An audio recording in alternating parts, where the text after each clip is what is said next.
at last, 200 years in the making, in honor of the bicentennial of the state of Illinois, it's the HFK Bicentennial Minute.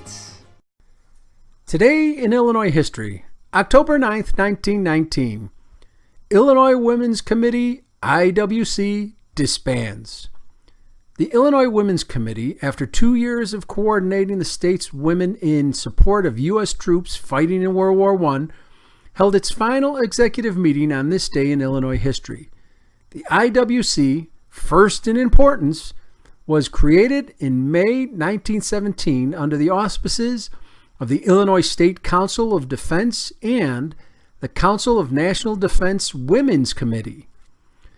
By the end of 1917, the IWC was the largest organization of its kind in the nation.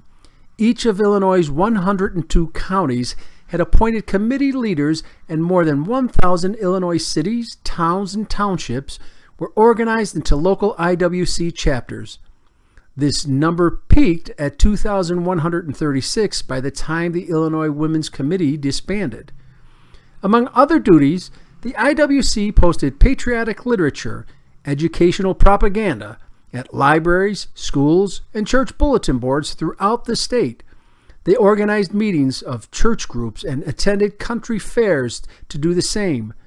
The women were also stalwart promoters of Victory Gardens, which encouraged people to grow their own produce, helping in the government effort to conserve and ration food for the troops.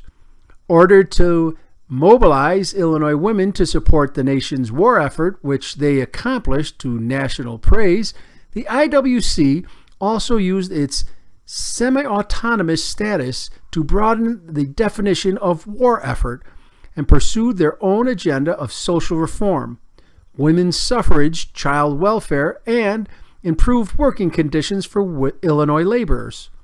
Roughly one-third of the state's women and girls over the age of 16 joined the local IWC, supporting the war effort while establishing the most comprehensive organization of women Illinois had ever seen. Today's Illinois fact. A village was established in Shawneetown in 1748 by the Picowe Shawnee. Some 60 years later, it was visited by Lewis and Clark. In 1816, the first bank chartered in Illinois was in Shawneetown. A devastating flood went through the area in the 1930s, leading to a near abandonment of old Shawneetown. And that's your HFK Bicentennial Minute.